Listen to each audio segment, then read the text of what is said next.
اعوذ باللہ من الشیطان الرجیم بسم اللہ الرحمن الرحیم۔ یہ بات تو میں نے کئی مرتبہ عرض کی ہے کہ حجم کے اعتبار سے قرآن مجید کا 2/3 یا 2/3 حصہ مکی صورتوں پر مشتمل ہے،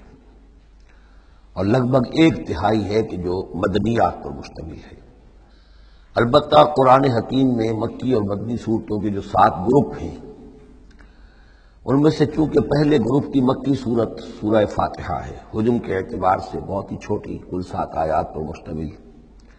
اگرچہ معنوی اعتبار سے بہت عظمت کی حامل ہے، بڑی فضیلت کی حامل ہے، تاہم یہ کہ وہ سورہ مبارکہ ایسی ہے کہ وہ مکی مدنی کی تقسیم سے بھی اعلیٰ ہے، ارفع ہے، بلندتر ہے۔ اس حوالے سے اگر دیکھا جائے تو قرآن حکیم میں اس تقسیم کے اعتبار سے مکی اور مدنی صورتوں کے گروپ کے اعتبار سے مکی صورتوں کے 6 گروپ بنتے ہیں، یعنی پہلے گروپ میں نہ ہونے کے برابر۔ پہلا سائزیبل جو جوڑا ہے وہ یہ ہے جو سورہ انعام اور سورہ اعراف پر مشتمل اب ہم شروع کرنے چلے۔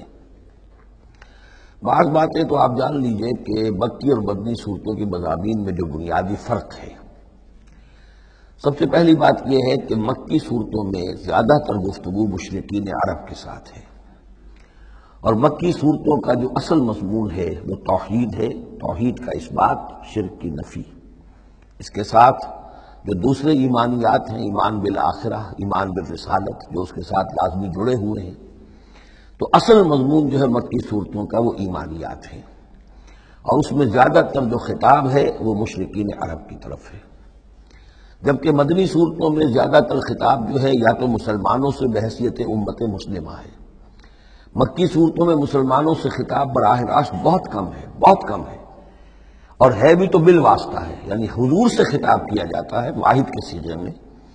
اور گویا کہ آپ کے ذریعے سے مسلمان مخاطب ہیں۔ اصل رد و قدح جو ہے، جو گفت و شنید ہے، رد و قدح ہے، بحث و نزاع ہے، وہ سب کی سب مشرکین سے ہے، مشرکین عرب سے۔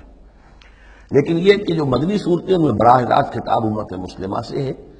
اور یہ کہ اس کے ساتھ ہی اہل کتاب، جیسا کہ ہم دیکھ چکے ہیں، یہود اور نصارہ، ان کے بارے میں مفصل گفتگو ہے، ان سے خطاب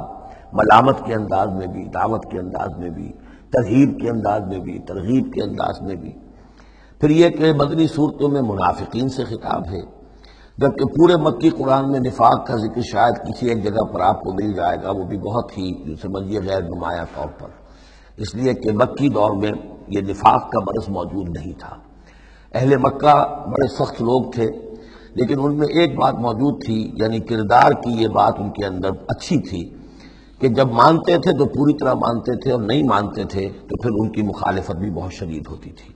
البتہ پھر یہ کہ وہ مخالفت بھی کھلم کھلا ہوتی تھی، اس میں یہ کہ وہ چال بازیاں، ریشہ دوانیاں یا اور اس طریقے سے سازشیں کرنا، یہ نہیں، کھلم کھلا بات، اور جب ایک دفعہ زبان دے دی تو پھر زبان پر پورے اترتے تھے۔ جبکہ یہ جو لوگ مدینے میں آباد تھے، اوس و خزرج کے، چاہے وہ اصل عرب لوگ تھے، لیکن وہ بھی چونکہ یہودیوں کے زیر اثر رہے تھے، تو ایک بگڑی ہوئی مسلمان امت میں جو خرابیاں پیدا ہو جاتی ہیں اخلاق کی، کردار کی، وہ جو ہے ان میں یہود میں تو بتمام و کمال تھی،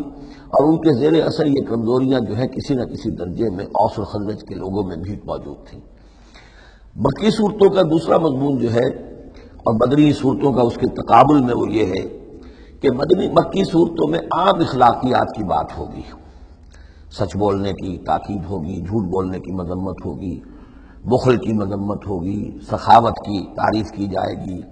اطعام مساکین پر زور دیا جائے گا، تنقید ہوگی تو ان لوگوں پر ہوگی جو دولت مند ہونے کے باوجود کٹھور دل ہیں، غریبوں کو کھانا نہیں کھلاتے، یعنی جو بنیادی انسانی اخلاقیات ہیں، بیسک ہیومن مورل کریکٹر۔ جبکہ مدنی صورتوں میں اس کے برعکس اس سے اوپر آئے گی بات، وہ ہے اب احکام شریعت۔ اب یہ جائز ہے، یہ ناجائز ہے، یہ حرام ہے، یہ حلال ہے، یہ تم پر فرض ہے، یہ واجب ہے، یہ تمہیں کرنا ہے۔ تو یہ گویا کہ ایک اور فرق ہے کہ جو ان دونوں کے مابین آپ کو ملے گا۔ تیسری بات یہ ہے کہ مکی صورتوں میں رسولوں کے حالات بڑی تفصیل کے ساتھ آئے ہیں، لیکن تقریباً یوں سمجھیے کہ بتکرار و اعادہ اس میں جو اصل بات آتی ہے وہ یہ ہے کہ اللہ تعالیٰ نے جس قوم کی طرف بھی اپنے کسی رسول کو بھیجا، پھر یہ کہ اس رسول نے اپنی امکانی حد تک محنت کی، مشقت کی، حق کی دعوت پہنچا دی، حق کو مبرہن کر دیا، بات واضح ہو گئی، حق کا حق ہونا ثابت ہو گیا، باطل کا باطل ہونا ثابت ہو گیا، پھر بھی اگر وہ قوم اڑی رہی اور اس نے رسول کی دعوت کو نہ مانا، اس پر ایمان نہ لائی، تو پھر وہ نسیم منسیہ کر دی گئی، پھر اس کو ساتھ کوئی رعایت نہیں ہوئی، اس کو ختم کر دیا گیا، عذاب استیصال، کہ اس قوم کی جڑ کاٹ دی گئی، قطع دابر القوم الذین ظلموا، جڑ کاٹ دی گئی اس قوم کی کہ جنہوں نے ظلم اور کفر کی روش اختیار کی۔ یہ خاص مضمون ہے کہ جو مکی صورتوں کا ہے۔ تو یہ تو ہے عام مضامین کے جو ان صورتوں کے اندر آپ کو ملیں گے، جو 2/3 جو ہے حجم کے اعتبار سے۔ اب آپ دیکھیے کہ ہم تقریباً کیا بلکہ یوں سمجھیے کہ 5ویں حصے سے زائد پڑھ چکے ہیں قرآن کا، 6.25 پارے ہم پڑھ چکے ہیں، تو 1/5 سے زیادہ پڑھ چکے ہیں۔ ابھی تک کوئی مکی صورت سوائے سورہ فاتحہ کے نہیں آئی۔ یہ مضامین جو میں آپ کو گنوا رہا ہوں یہ اس لیے کہ اب پہلی مرتبہ یہ سورہ انعام میں ایک بالکل بدلی ہوئی کیفیت میں آپ اپنے آپ کو پائیں گے۔ جو میں نے کل کہا تھا کہ ابھی تک ہم مدنی جنت میں تھے، اب مکی جنت میں اب ہمارا داخلہ ہو رہا ہے۔ تو اس میں ان 6 گروپوں کے اندر جو میں نے بتایا ہے ایک اور فرق بھی ہے کہ 2 گروپ ملا کر جو آخری 2 گروپ کی صورتیں ہیں ان میں زیادہ زور جو ہے ایمانیات میں سے آخرت پر ہے، بعث بعد الموت، حساب کتاب، جزا و سزا، جہنم اور جنت۔ درمیانی 2 گروپ کی مکی صورتوں میں زیادہ زور توحید پر ہے، اور یہ جو پہلے 2 گروپ ہیں جن میں 2 صورتیں تو یہ شامل ہیں جو سورہ انعام اور اعراف ہیں، اور پھر 14 صورتیں ہیں مسلسل سورہ یونس سے لے کر سورہ مومنون تک۔ وہ طویل ترین حصہ ہے قرآن مجید کا، مکی قرآن کا، کہ 60 پارے تک مسلسل جو ہے مکی صورتیں چلیں گی۔ ان صورتوں میں زیادہ زور رسالت پر ہے۔ وہ بات میں نے ابھی عرض کی تھی کہ رسول کی بات اگر نہ مانی جائے تو پھر قوم تباہ و برباد کر دی جاتی ہے۔ نبی کا یہ معاملہ نہیں ہے۔ نبی کی حیثیت ایسی ہوتی جیسے اولیاء اللہ ہیں، ان کی بات جس نے مان لی اس کو فائدہ ہو گیا، نہیں مانے اس کو نقصان ذاتی طور پر ہو جائے گا، لیکن پوری تباہی اور قوم کی ہلاکت نہیں ہوا کرتی تھی۔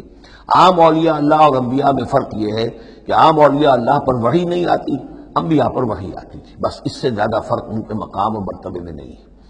لیکن یہ کہ رسول بنا کر جس کو بھیج دیا جائے وہ پھر اللہ تعالیٰ کی عدالت بن جاتا ہے کہ اب تو جو اس کو مانے گا اس کے لیے خیر ہے، جو نہیں مانے گا اس کے لیے پھر ہلاکت ہے۔ تو یہ مضامین ہے۔ باقی یہ کہ مکی صورتوں میں پھر جو جوڑے ملیں گے آپ کو، جیسے یہ جوڑا ہم پڑھ رہے ہیں انعام اعراف، اس کے بارے میں ایک بات میں آپ کو کل بتا چکا ہوں کہ جب بات ہوتی ہے اللہ تعالیٰ کو منوانے کی، اللہ تعالیٰ کی معرفت آپ کو حاصل ہو جائے تو اس کے 2 راستے قرآن اختیار کرتا ہے۔ ایک التذکیر بآلاء اللہ، یہ وہی لفظ ہے فَبِأَيِّ آلَاءِ رَبِّكُمَا تُكَذِّبَانِ، اللہ کی نعمتیں، اللہ کی صناعی، اللہ کی قدرتیں، اور اس کے حوالے سے تذکیر اور یاد دہانی اور ایمان کے حقائق کو انسان کے جو قلب کے اندر مضمر ہیں لیکن ڈورمنٹ ہیں، سوئے ہوئے ہیں، ان ایکٹیو ہیں، انہیں اجاگر کرنا۔ اور دوسرا حصہ جو ہوتا ہے التذکیر بایام اللہ، جو رسولوں کو جن قوموں کی طرف بھیجا گیا اور ان کی قوموں نے ان کی بات کو ماننے سے انکار کیا تو جو ان کو نسیہ منسیہ کیا گیا، یہ بڑے بڑے اللہ کے دن ہیں۔ ایک مقام پر قرآن میں ہم خود پڑھیں گے فذکرہم بایام اللہ، اے نبی ان کو ذرا نصیحت کیجئے ایام اللہ کے حوالے سے کہ کیا کچھ بیتا ہے قوم نوح پر اور قوم ہود پر اور قوم صالح پر اور قوم شعیب پر اور قوم لوط پر اور آل فرعون پر، وہ ساری باتیں کو بتائیے، مبادا یہ کسی غلط فہمی میں ہو، اگر یہ بھی آپ کی بات نہیں مانیں گے اور آپ کی دعوت کو قبول نہیں کریں گے تو ان کا انجام وہی ہوگا۔ تو آپ دیکھیں گے کہ سورہ انعام جو ہے اکثر و بیشتر التذکیر بآلاء اللہ پر مشتمل ہے، اور سورہ اعراف جو ہے وہ التذکیر بایام اللہ پر مشتمل ہے، اور عام طور پر یہی آپ کو تقسیم مکی صورتوں کے جوڑے بننے کے اندر یہ بات نمایاں نظر آئے گی۔ صدق اللہ العظیم۔